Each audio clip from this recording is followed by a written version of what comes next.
Bonjour à tous et bienvenue sur ma chaîne. Aujourd'hui on se retrouve pour un vlog autour du jardin à l'automne où vous allez voir en fait je vais préparer le jardin à l'arrivée de l'hiver mais que je vais également préparer au printemps. Donc on se retrouve en extérieur mais ne vous inquiétez pas, il fera beau. Allez, c'est parti!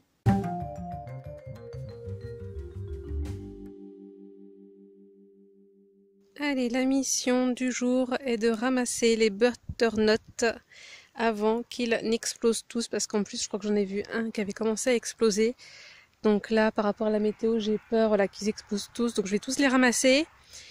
Et ensuite, je vais voir si j'ai le temps, soit je m'occupe du reste du potager et je l'augmente. Comme vous voyez, j'ai commencé à l'augmenter, je vais me projeter un petit peu. Voilà, j'ai mis un peu de cartonnette, de la tonte, il faut que j'en rajoute. Je vais en remettre là sur l'ancienne zone, sachant qu'une fois que j'aurai ramassé tous les butternuts, je vais tout couper, en fait, les tiges. Je sais pas si on peut dire ça comme ça. Et je vais tout remettre là sur la zone initiale du potager qui est voilà, à peu près ici. Agrandir un tout petit peu pour rejoindre la zone qui est là-bas pour avoir un beaucoup plus gros potager pour l'année prochaine dans lequel notamment je mettrai des fraises, des tomates cerises, enfin bon bref. Là on va aller ramasser les butternuts. Donc voilà, celui-ci on le voit bien, il a éclaté là, donc tant pis, je vais quand même le ramasser. Je pense pas qu'il va se conserver, donc je vais essayer de le consommer assez vite. J'espère voilà, qu'il avait assez mûri. Le souci c'est que j'avais plus la petite pancarte là avec la variété pardon, de butternut, donc du coup je sais pas trop à quel moment il fallait que je les ramasse et tout ça, mais bon. Donc voici la récolte. Je trouve que c'est une belle récolte pour une première fois. Donc c'est vrai que j'en ai un là, donc qu'on voit qui s'est fendillé ici, bien comme il faut. J'en ai un autre aussi déjà qui s'était fendillé que j'ai à la maison. J'ai celui-ci là qui s'est fendillé un peu là, mais je pense que c'est pas encore trop grave. Et j'en ai un, mais je crois qu'il est en dessous. J'ai peur qu'il y a un ver qui a grignoté l'intérieur, ou en tout cas qui a commencé à grignoter l'intérieur, parce qu'à un endroit il y avait un trou. Donc voilà, du coup ça fait que là j'en ai ramassé 2, 4, 6, 8, 10, 12, 13, 14. Donc en tout j'en ai ramassé 14. Et donc j'en ai 2 qui ont craqué, un qui est un petit peu fendillé, puis bah celui où il y a le trou. Donc ça, on ferait plus que 10 on va dire. 10 sur 14 pour un pied acheté, je sais plus combien, je sais plus si je vous l'avais montré dans un haul plante, enfin dans un haul jardinerie. Mais voilà, enfin je pense que le rendement est plutôt bon. Enfin en tout cas moi ça me satisfait amplement pour la petite jardinière que je suis. Donc voilà, je vais ramener ça à la maison. Je pense que ça va peser bien lourd. Donc il faudra que je nettoie ça et que j'entrepose ça à la cave, je pense. Alors par contre on voit, il y en a certains, j'ai pas trop galéré à couper. Certains j'ai juste eu à tirer un peu dessus puis c'était bon. Et d'autres comme on peut le voir là où j'ai un peu plus galéré. Donc du coup je sais pas trop ce que je vais faire par rapport à ça, là au cotylédon je crois que ça s'appelle. Et sinon quand je vous ai montré 2-3 jours, vous avez peut-être vu un peu de ficelle dans mes mains. C'est que j'ai tout simplement coupé la ficelle qu'il y avait autour des anciens tuteurs, enfin du coup qui était autour des pieds de tomates encore. Parce que j'avais déjà enlevé les tuteurs. Donc voilà. Pour la suite, là, continuer à m'occuper du potager, je ferai ça à un autre moment, à un autre jour, je pense. Voilà. Alors, on se retrouve après un long moment d'absence. J'avais mal géré mon planning, j'avais pas pensé avec les rendez-vous, les compètes et tout ça, enfin bon, bref. Donc aujourd'hui, comme il fait beau, on s'attaque au potager. La dernière fois, j'avais enlevé donc toutes les butternuts qu'il y avait, mais du coup, j'ai pas coupé le pied. Mon sécateur est dans un état pitoyable, donc du coup, je vais me servir d'autre chose. Bien évidemment, je ne retrouve pas mes gants que j'avais achetés chez Action. Je les achète tout le temps là, mais je les retrouve jamais. Ça aussi, il faudrait que je m'en occupe, du rangement des outils et compagnie. Je sais plus si je vous avais montré l'agrandissement que j'avais fait avant de m'occuper des butternuts. Donc j'avais mis du carton et par-dessus de la tonte. Alors comme vous voyez, il y a un animal qui est passé et qui a un peu rebuillé tout ça. Donc là, il faut que je remette donc du coup de la tonte d'herbe donc qui est plus très fraîche, mais ça c'est pas très grave. De toute façon, je pense qu'on tondra encore avant la fin. Donc j'aurai de quoi de remettre un peu de tonte fraîche, les vieilles tomates mais qui avaient pourri directement à cause du mildiou. Donc bon bah il me reste quelques œillets d'Inde, tant pis pour les œillets d'Inde. Donc je vais couper tout ça, les tomates, les butternuts. Je vais voir du coup si j'agrandis pas la zone initiale. Alors on s'en rend plus compte hein, de ma zone initiale potagère. Mais elle était vraiment rikiki chérikiki. Je me suis enfin acheté un livre qui m'intéressait et qui pourrait m'être utile pour la suite, pour réfléchir voilà, à l'aménagement du potager et du jardin de manière générale. C'est une Canadienne qui a fait, c'est une Québécoise pour être plus précise, Cynthia Duluth, ça s'appelle Bien chez moi. Je me suis enfin acheté sur Vinted, d'ailleurs si ça vous intéresse, vous pouvez aller voir la vidéo où je vais vous présenter un petit peu plus en détail le livre. Donc voilà, je pense que je vais m'en servir pas mal là pour la suite. Donc voilà, j'ai emmené du coup la cisaille. Donc voilà, on va servir de ça. Hein. J'ai déjà fait un premier aller avec de l'herbe donc qui sont pas très très bonnes. Et puis avec mon petit ami la fourche, après je vais mettre tout ça là-dessus. Donc là, on va s'occuper de tailler voilà, le butternut, de ramener un peu tout ça pour que ça se décompose.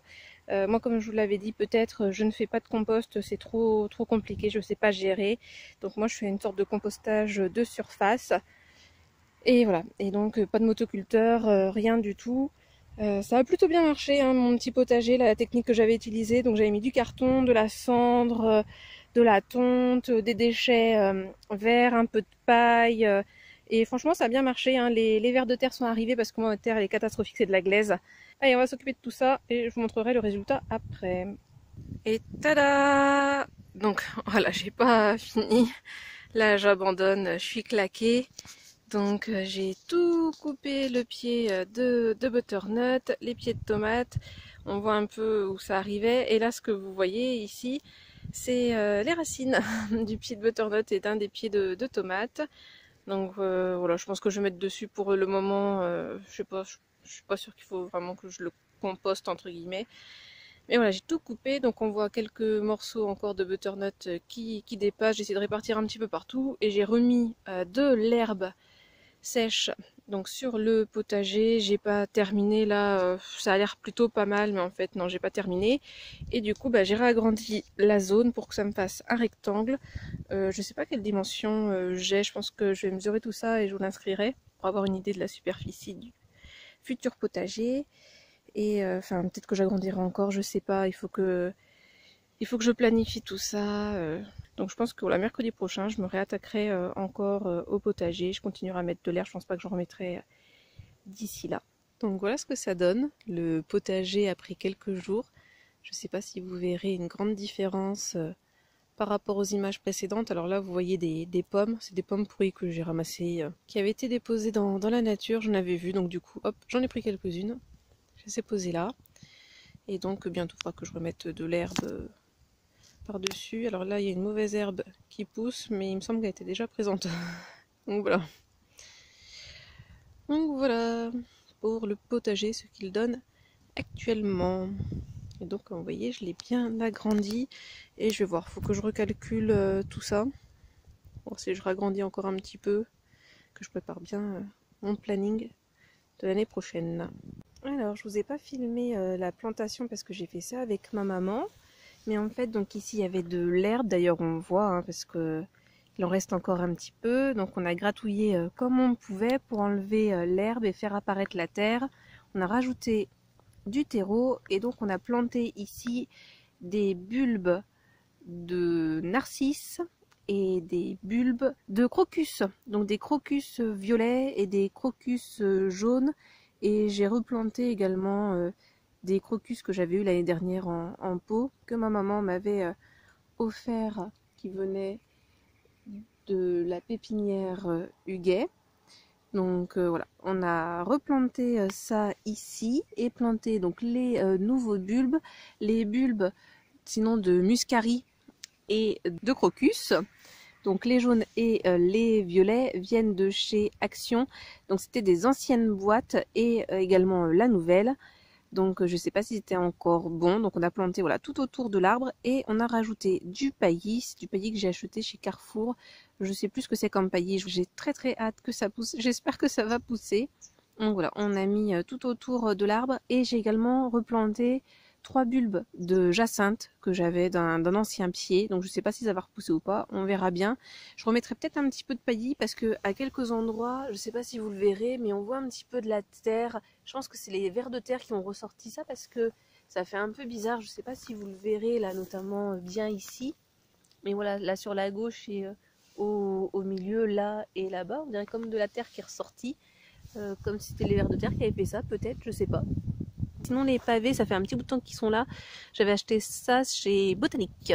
Bon, sinon je crois qu'il est temps qu'on leur dise bye bye à eux. Donc là ici ça va encore à peu près. Même si on voit qu'il n'y a plus beaucoup de fleurs et qu'il reste surtout des tiges, ça reste à peu près raisonnable, ça ressemble à quelque chose. Par contre, l'autre pot, là on voit, c'est la dèche. Donc on va enlever tout ça. Moi je vais mettre ça sur le potager pour que ça fasse des biodéchets entre guillemets. Et on dirait qu'il y en a qui veulent repousser là. Il y a des petits des petites pousses. Mais bon, enfin, bref, c'est plus du tout la saison, plus j'arrose plus du tout. Mais je sais pas ce que je vais mettre dedans. Je sais pas si je vais les laisser là pour l'hiver. Normalement les pots résistent au gel.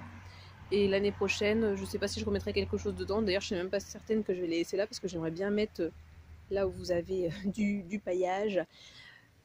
J'aimerais bien mettre des lavandes. Donc je sais pas si on fera ça ou pas. Et sinon, si on continue à parler des fleurs, là j'avais planté des pourpiers dans cette vasque. Ça a été un fiasco total. Et l'année dernière, donc il y avait des œillets d'Inde dans cette vasque. Et celui-ci l'a repoussé tout seul. Et il a été très mignon. Voilà, donc j'ai pas récupéré sinon les graines des œillets d'Inde. J'aurais dû essayer, mais j'en avais récupéré, je crois, il me semble, l'année dernière. J'ai essayé de les faire pousser dans des godets, de faire mes propres semis, parce que j'aimerais bien avoir des œillets d'Inde tout autour du potager, en fait. Et sinon, par rapport à celui-ci, je pense vraiment qu'il faudrait que je l'agrandisse. Donc je pense que je vais le ragrandir de nouveau, parce que j'ai peur que ça soit trop petit. Par rapport notamment à tous les stolons de fraises qu'il faut que je repique. D'ailleurs, il faudrait que je vous les montre. Je pense qu'on va aller faire un tour vers les fraisiers. Donc voici les fraisiers à l'heure actuelle, je vous montre très rapidement, voilà, et notamment ici où vous voyez, je pense assez bien, donc on a ici des stolons, là dans le pot d'ailleurs c'est des stolons qui sont repiqués eux-mêmes, encore des stolons ici, et même certains qui commencent à aller dans la pousse, donc il faudrait que je découpe un petit peu tout ça, et donc soit mettre dans des petits pots, ou essayer sinon dans de l'eau. J'ai vu ça tout à l'heure avec un collègue, apparemment ça marche plutôt bien quand il n'y a pas trop de racines, et moi c'est mon cas. Je sais pas si vous le verrez ici, ah si, on va le voir, mais voilà, j'ai quasiment pas de racines en fait, donc si je le replante directement en pleine terre, c'est mort. Donc de toute façon moi je vais pas replanter en pleine terre, donc soit il m'a dit dans des petits godets, ou sinon tester comme si on faisait des boutures, mettre dans l'eau pour faire apparaître des racines. Parce que vous voyez, hein, en fait j'ai pas de racines après quasiment rien. Donc pour la pleine terre à éviter parce qu'ils risquent de mourir. Donc il faudrait que je les mette un petit peu dans de l'eau pour que ça fasse des racines. Et ensuite les planter dans les petits godets. Il faudra que je pense arroser ça. Donc on est mal barré parce que moi l'arrosage et moi ça fait 2. Mais voilà, si j'arrive à faire repousser là tous les stolons que vous voyez, là, le potager il est trop petit. Parce que là, je vais en avoir de la fraise. Hein. En tout cas, des pieds de fraisier, je vais en avoir. Si tout fonctionne bien. Donc comme vous l'avez vu, je me suis bien occupée du jardin, des récoltes. Je me suis également occupée des fleurs. Alors je ne vous ai pas tourné les dernières actions que j'ai pu faire. Mais au niveau des pots de fleurs, donc dans les deux où il y avait les impatiences ou les surfinias, je ne sais plus ce que j'avais dedans, donc j'ai tout enlevé avec ma maman, j'ai rajouté du terreau, on a remis tout ça et j'ai planté donc avec elle les bulbes de tulipes que j'avais achetés chez Action. Je vous remettrai la vidéo dans le petit i et en barre d'informations. Donc il y en a un, donc le carré, j'ai planté 9 bulbes. Et dans l'autre, j'en ai planté 12, il me semble. Quelque chose comme ça. Enfin, j'ai planté toutes les tulipes que j'avais. Et dans la vasque où j'avais les pourpiers, là où ça avait été un échec total, Donc on a tout enlevé, on a laissé l'œillet d'Inde parce qu'il est toujours beau. Et donc dans celui-ci, j'ai planté des muscaries. Et il me semble d'ailleurs que j'en ai planté dans un des bacs de tulipes. Pareil, donc acheté chez Action.